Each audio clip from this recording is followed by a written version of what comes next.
तेरा वचन मेरे पाँवों के लिए दीपक है और मेरे मार्ग का उजियाला है। तेरा वचन मेरे पाँवों के लिए दीपक है। पहला पाठ नबी मलाकी का ग्रंथ अध्याय 1 पद संख्या 14 से अध्याय 2 पद संख्या 2 8 से 10 तक। विश्वमंडल का प्रभु ये कहता है, मैं महान राजा हूँ, राष्ट्रों में लोग मेरे पास से डरते हैं। हे याजकों, मैं तुम्हें चेतावनी देता हूँ, यदि तुम मेरे नाम का आदर करने का ध्यान नहीं रखोगे तो विश्वमंडल का प्रभु ये कहता है, मैं तुम्हें और तुम्हारी धन संपत्ति को अभिशाप दूंगा। तुम लोग भटक गए हो और मेरी अपनी शिक्षा द्वारा तुमने बहुत से लोगों को विचलित कर दिया। विश्वमंडल का प्रभु कहता है कि तुम लोगों ने लेवी का विधान भंग किया है। तुमने मेरा मार्ग छोड़ दिया और अपनी शिक्षा में भेदभाव रखा है। इसलिए मैंने सारी जनता की दृष्टि में तुम्हें घृणित और तुच्छ बना दिया है। क्या हम सबों का एक ही पिता नहीं? क्या एक ही ईश्वर ने हमारी सृष्टि नहीं की? तो अपने पूर्वजों का विधान अपवित्र करते हुए हम एक दूसरे के साथ विश्वासघात क्यों करते हैं? ये प्रभु की वाणी है। ईश्वर को धन्यवाद। भजन अनुवाक्य। हे प्रभु, मेरी आत्मा तेरे निकट शांति पा सके। हे प्रभु, मेरी आत्मा तेरे निकट शांति पा सके।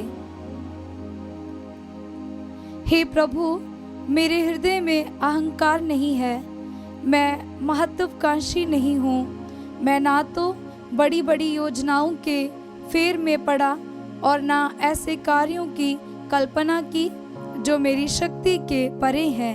अनुवाक्य। हे प्रभु, मेरी आत्मा तेरे निकट शांति पा सके। मैं माँ की गोद में सोए हुए दूध छुड़ाए बच्चे की भांति तेरे सामने शांत और मौन रहता हूँ। अनुवाक्य। हे प्रभु, मेरी आत्मा तेरे निकट शांति पा सके। हे इज़राइल, प्रभु पर भरोसा रखो अभी और अनंत काल तक। अनुवाक्य। हे प्रभु, मेरी आत्मा तेरे निकट शांति पा सके। दूसरा पाठ थिस्सलुनीकियों के नाम संत पौलुस का पहला पत्र अध्याय 2 पद संख्या 7 से 9 तथा 13। पाठ का मूल संदेश है, हम आपको सुसमाचार के साथ अपना जीवन भी अर्पित करना चाहते थे।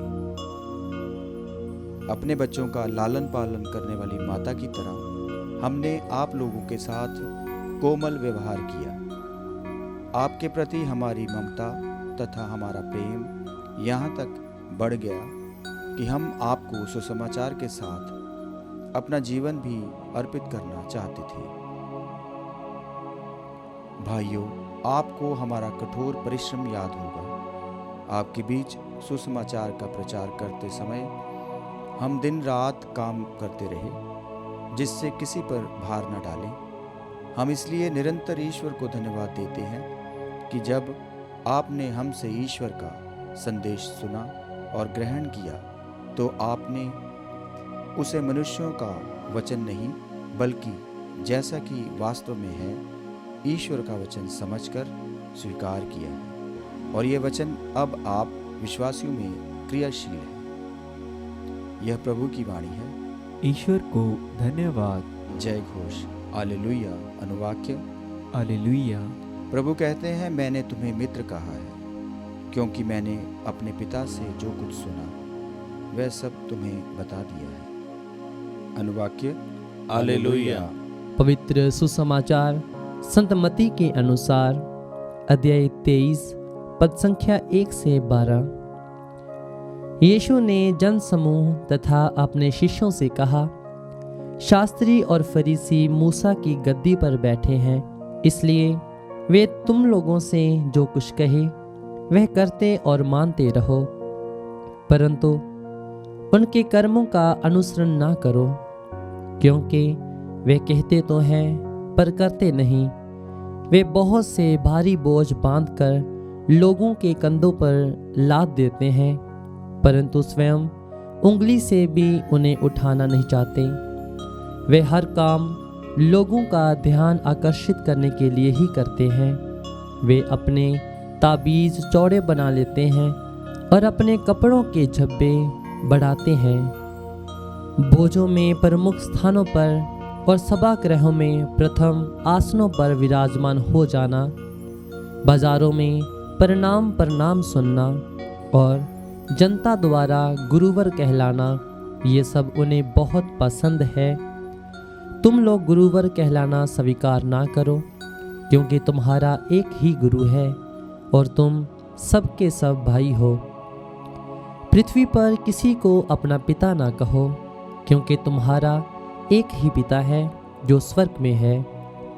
आचार्य भी कहलाना स्वीकार ना करो, क्योंकि तुम्हारा एक ही आचार्य है, अर्थात मसीह, जो तुम लोगों में से सबसे बड़ा है। वह तुम्हारा सेवक बने।